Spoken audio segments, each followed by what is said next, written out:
a lot to unpack, a lot of activity going on back and forth. You know, Trump, as I said, Trump said he had reached some kind of framework of a future deal with the NATO head, but the Danish government says, no, no, no, it's not up to you and NATO, it's up to us and the people of Greenland, and sovereignty is non-negotiable. Let me go to Michele. What exactly is going on here?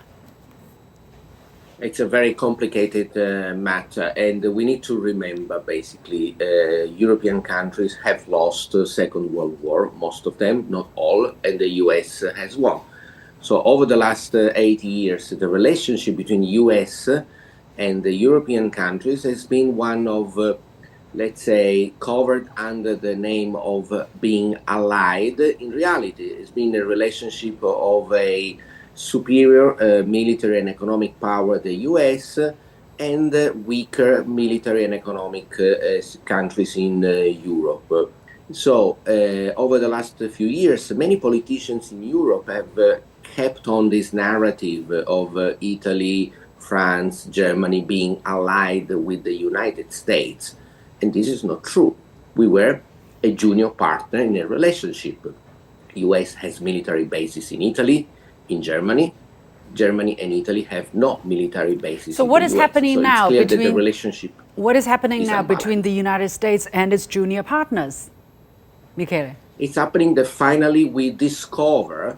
Remember, discover is a word very interesting because before it was covered, and now we discover something that has always been true. We have always been junior partner. What Trump is doing now is instead of pretending that the US is acting on moral grounds to export democracy, to distribute his wealth and welfare around the world, now finally Trump at least is being honest and he's saying, you know what, I capture a leader of a foreign country in Venezuela because of the oil. I want to conquer Greenland, which is part of a European country, because of my strategic interest in the Arctic. And finally, he has come out to tell the truth. Unfortunately, European politicians have been telling the citizen that they were allied of the United States. So now they find it difficult to accept the situation. And unfortunately, almost kind of being in a tunnel vision, they continue to try to make sense of this new Trump thing, which is really not true. The reality has not changed. What has changed in the United States is to be a little bit more open about this relationship between US and its junior partner. Very, very hard for European politicians to accept. Anna, what's your take observing things from this end of the world? Yeah, I think Trump is very much interested in Greenland, not necessarily only about because of the fact that it has what you call rare earth or strategic resources, but I think it's more about strategic or it's more about its strategic interests in the Arctic. But when you talk about the reality, when you talk about realization, if the Trump's claim that the U.S. should get Greenland, I don't think it is. It is not realistic at the moment, especially in the way Trump is framing it. Because Greenland is a self-governing territory of Denmark, and any transfer of ownership would require the consent, of course, of not only of Denmark, but even the Greenlanders, but of course of the whole Europe. As you can see right now, the whole Europe are reacting to all of this bravado that Trump is showing, has been speaking about. So this is not a real estate transaction as far as Europe is concerned. It is always a question of self-determination under international law. And of course, under international law, a state like the United States cannot just say like, I want Greenland, I want it now. But I think Trump, speaking in Davos, and even all of this pronouncement of Trump is more symbolic and rhetorical, aim at, I think, at projecting power and signaling Arctic competition, not legally, or which is not legally possible or politically a viable policy as far as the United States is concerned. But there are purposes why Trump is doing this. And I think one of that is domestic optics or domestic politics. Trump is Okay. trying to project to the My United question really, Nations. yeah, I'm really, of course, he's doing this for domestic optics, for, votes, for getting Yeah. reelected down the line. But here, what do you see is the fundamental issue here between President Trump and his European counterparts? What is happening between them? What is happening between them at the moment is there is a disagreement. Hello? Yeah, Sorry. I'm hearing you. There is a disagreement between the United States European partners and alliance. As you can see, there's a rift in the alliance, and you can also see that the European leaders, or Europe as a whole, is united against this claim of Trump that it has some kind of rights in owning or taking Greenland, and you can see the rift. And I Okay. think this is one thing good that we can see, because Europe is standing up. It doesn't mean that Europe will, break away from the United States in terms of NATO alliance, but you can see that Europe is standing up to the United States and saying, no, this is not possible, or Okay. we will not allow this. Mr. Liu here in the studio, yeah, you've been listening to all of that. Do you think that is the point here? The European leaders standing up saying no to the United States, but no, if you agree, no to what exactly? Actually, beyond what we see now, what's happening in Davos, we have to see in a wider thing. Actually, there is a long-standing mythology saying that there is no war between democracies. There is not mentioned close treaty allies. So now we are seeing the rift, rupture, or even conflict between the treaty allies. That's the question. Is that also the main difference between this particular rift versus the disagreement between European leaders and American president over other issues, for instance, Ukraine, for instance, Maduro, for instance, Iran, Syria? Because right now we're seeing for the European leaders, the Greenland issue is a huge thing. Is that the biggest difference here? Right. It's a big difference, because if the United States threatens to take military actions to either Venezuela or Iran, they say, okay, it's because it's between different systems. It's between the free world and the tyranny. But now it's between the same democratic countries, between the treaty allies. That's the point. So now we can see at last, eventually Mr. Trump backed down, but his backing down was tactical. It's because at this moment he had to make a compromise. But if he wanted to do it, he could. Remember, he could. He has the military power to take Greenland at any time, and Europe is not able to resist that. So the question now is that we see the U.S.-led coalition is witnessing a rupture, and in the future it could be a collapse.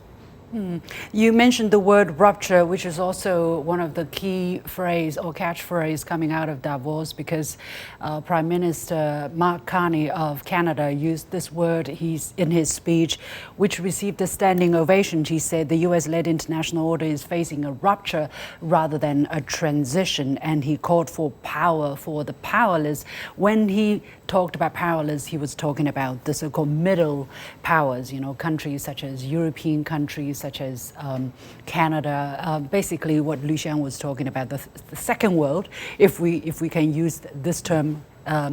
Is that true? So, Michele, how do you look at this? If it is a rupture, is that very much the same thing with what European leaders are discovering vis-a-vis their relationship with President Trump being, a junior partner? Is that the definition of the rupture, or is there something larger, more fundamental happening?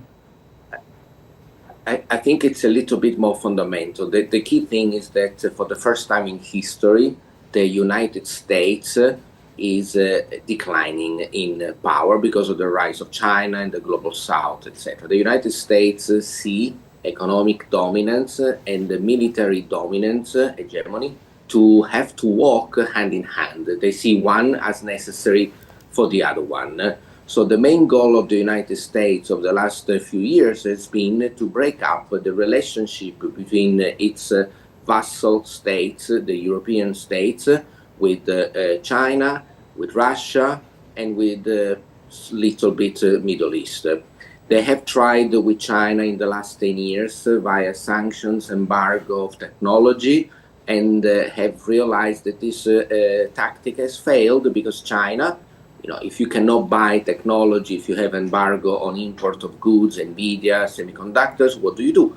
You invest and you accelerate the development of your own technologies. So they've realized now that China has succeeded in responding quite well to this attempt by the United States to contain China development. Then, of course, we had the Ukrainian war. Ukrainian war is not by chance. If you look at the Black Sea, the United States wants NATO membership around the Black Sea. Of course, we have European countries like Romania, then we have Turkey, and it's not by chance that the two dangerous areas are Ukraine and Georgia, two other countries that also face the Black Sea, so that they contain the Russia access to the Black Sea.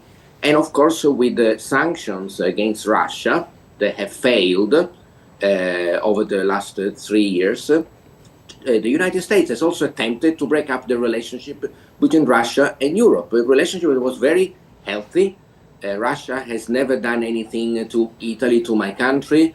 Let me ask you this, Michele. Let me ask you this. Now that you mentioned Russia, that was a long time back. Yeah, sorry. Now that you mentioned Russia, it's interesting. While European leaders in Davos or in other occasions have come to realize that the relationship between Washington and European capitals are not equal. It's a different thing than they thought. But on the other hand, or they're calling for a new world order. But on the other hand, they still keep the ideological difference or their old perception towards, for instance, Russia or towards China or towards Chinese investment.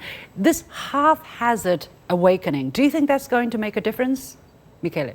It's going to make a difference, and Mark Carney is surprisingly opening up the way for this relationship. What Mark Carney is doing is very simple. He has understood that the competitors and the threats sometimes come from neighbors, not from faraway countries. And in his case, the danger and the threat comes from his southern cousin, the United States, and has decided very simply, very pragmatic, realpolitik, to say to the Chinese leadership, listen, we buy more of your electric vehicles that we want, that we need, and then you open up a little bit of your market to our agricultural product. And if you want, I tell you what's going to happen next. Canada will invite China to invest in the development of semiconductor technology and some infrastructure development in Canada. All activities that are not sensitive in a way, because China is not going to do, let's say, predatory acquisition of existing Canadian company. It's just simply going to develop new activities where there was just land and trees and lakes before. And at the same time, Canada is now doing a double game, is trying to help its own economy by having this new access to the Chinese market, but also putting Carney at the head of this new movement of small powers that can actually middle powers try to get together and form an alternative bloc to the U.S. hegemony. All right, that's very interesting. Let me bring in Klaus Larres, Professor of History and International Affairs at the University of North Carolina at Chapel Hill. I want to ask you the same question, Professor Larres. What fundamentally is going on between the United States and European leaders at this moment? Is this a rupture, something that's much more consequential, or is it just a hiccup? Well, thank you for having me, and I apologize for the bad connection. No, it is more than a hiccup. It is clearly a rupture. How long-lasting that rupture will be, that remains to be seen. But the Europeans eventually have stood up to Trump. They believe that it was now going to the fundamentals of the European understanding of sovereignty and their independence, and they thought it was outrageous that Trump wanted to purchase or even militarily invade Greenland, an autonomous territory of the Kingdom of Denmark. And that was really, the last straw which broke the camel's back. That was going too far. And the European countries all rallied together. The European Commission supported them, of course, strongly. And they really put up a united stand against Trump. So it clearly is more than a hiccup. It is a rupture. But how long that rupture will last has to be seen, because we know that NATO Secretary General Rutte had a good talk with Trump. They agreed apparently on some framework agreement, and that resolved the issue. What exactly is in that framework agreement, we don't know, but we know for sure that Greenland will not be handed over to the United States. Well, again, I believe Greenland is a symptom, is an illustration of the underlying problems. Let me stay with you, Laras, here. Do you think European leaders have finally woken up and made the mental or psychological flip to say, okay, the world has changed. We are going to deal with the world differently, not just vis-a-vis the United States, but also vis-a-vis China, vis-a-vis other emerging economies, the BRIC countries. They're talking the talk. But at the same time, we're still seeing this zero-sum policies or announcement, for instance, labeling Chinese companies as high risk in certain sectors. Do you think they are finally ready, or they're finally seeing the picture with clarity? Well, what is certainly clear is that they have understood what Trump stands for, that Trump wants more and even wants to have the sovereignty over a European country, and they have stood up against that. But that does not necessarily mean that they now turn towards other countries and be soft toward other countries. I think they will stop being soft towards the United States. They will stop being really giving in to Trump, but they then have to look around the world and see which countries or which dealings with which countries will be advantageous, which will not be advantageous. So being against Trump, standing up to Trump, does not automatically mean they will now be extremely friendly to China or India or other countries. That depends on a case-by-case basis, what is in it for the Europeans. The Europeans have perhaps now recognized their own national interests much more strongly than before the Greenland affair, but they, of course, have to look critically at other countries too. Yeah. Professor Laras, I want to take this opportunity to ask you one more question, because this is really personally interesting to me. Sure. Because every time you come on the show, you were a strong defender of the European position on Ukraine. Every time we had a debate, or you with my co-panelists, have you changed your mind slightly in any way since what happened with President Trump on the Ukrainian issue? Not really, but what we all like is to see an end of the war in Ukraine. But the conditions need to be right. Ukraine should not be asked to sacrifice its sovereign territory. Some sort of compromise with Russia needs to be found.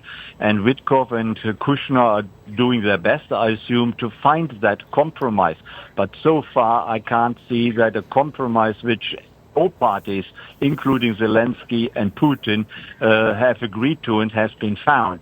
Ukraine needs to maintain its sovereignty and independence. And I think that is what it is all about. Right. And I think the European countries still believe that and support Ukraine in that way.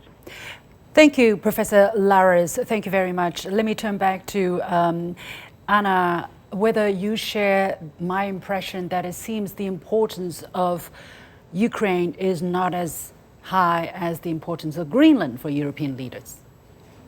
I think from the way I see it, the European leaders and even Europe, especially the western side of Europe, is looking at these two issues differently and having a different stand. I think European leaders would still be standing on its position that They will still be supporting Ukraine, may it be politically or militarily speaking. But when you talk about Greenland, I think that's a different issue, because this is now you're talking about sovereignty of a European state, even though Greenland is under Denmark. But this is a different thing, and also it's not just about economic. This is more about strategic, and we talk about sovereignty. And when you talk about sovereignty issue, I think the Europeans has a big stake on it.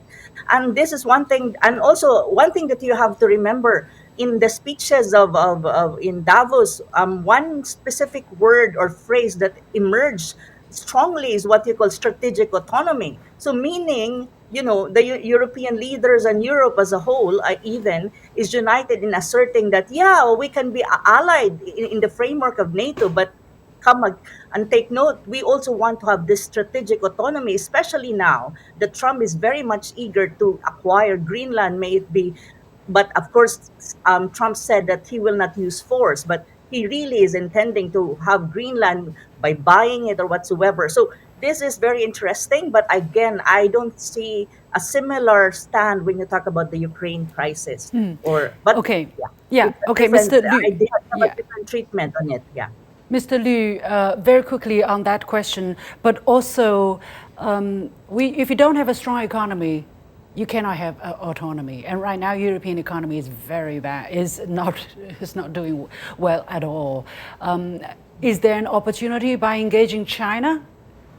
So Europe now is facing a new stage. Actually, we all of us have seen the rupture here, and I think in the near future, the European leaders, I don't mean the EU leaders, but all members, EU state leaders, they will recognize the importance of the integrity of Euro-Asia continent as a whole. So when people are still talking about Europeans' position towards Ukraine, I'm thinking that based on what's happening here, what's happening now, European leaders might turn their eyes to Russia again.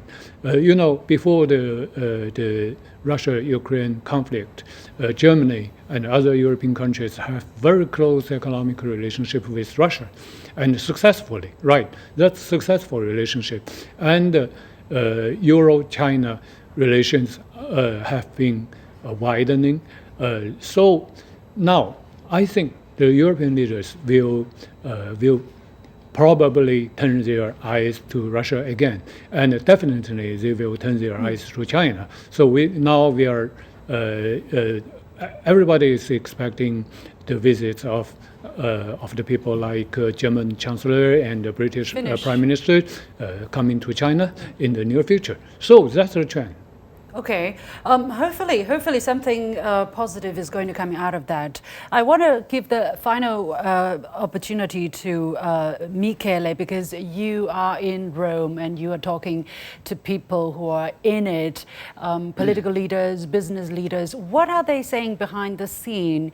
Does that more or less fit into what we discussed, and where are they looking now? There is a little bit of a fracture even within the political circles here in Italy, because there are some, let's say, right-wing parties that by ideology they feel forced to support Trump no matter what he says. So they are, of course, in a difficult position, because they also understand that not everything that Trump says is right, but they need to say he's right, or they do not condemn him publicly. And then we have another side of the political spectrum that is much more pragmatic, that is looking at China with interest, is looking back at the Belt and Road. I know this for a fact. They're looking back at closer relationship with Russia to buy again gas from Russia, which I think is what we need to do and must do in the interest of our own economy. Because you see, Liu Xin, the big thing in European politicians is that they think they work for NGOs, and they think they are the, let's say, the paladins of human rights and democracy. No, the role of governments, of leaders, is to do the interest of their own people. If they want to work in an NGO, there are other jobs in Save the Children, Medicine Sans Frontières, etc. And I think we need to go back to this real politics situation. I want to just mention German Chancellor Merz yesterday in Davos. He said something that is completely out of this world. He said that Germany is going to support Denmark and the Nordic country against any threat from Russia. So he's completely not understanding that the threat to Denmark is not from Russia, again, that has done nothing to Denmark or to Italy, but the threat is from the United States. And finally, the Danish government should also get its act together, because this thing, the people within a province can decide their own destiny if they want to belong to Denmark or to the United States is incorrect. Integrity of a sovereign nation it cannot be decided by the people. I know this contradicts some people that say people have the right to decide who they want to belong to, but of course the people of New York cannot vote against separating from the United States. So the Danish government should not let the Inuit in Greenland to decide the way they want to be. It is a decision by the Danish government in Copenhagen. And I think they are also being a bit too weak in asserting their national integrity first, and then internally and not publicly decide what they want to do with a piece of their own land. Yeah, indeed, it's not easy. If you look at the statements coming out of the Danish government, trying to toe a very delicate line, not to offend anybody they don't want to offend, but not to not say their position. They still have to make their position strong. But then, by trying to do all of that, your message is lost in the way. Let's see. I think it is definitely a very interesting period of time, as a lot of people put it. And let's do the thinking, real hard thinking, what's going to happen and what we can do about it.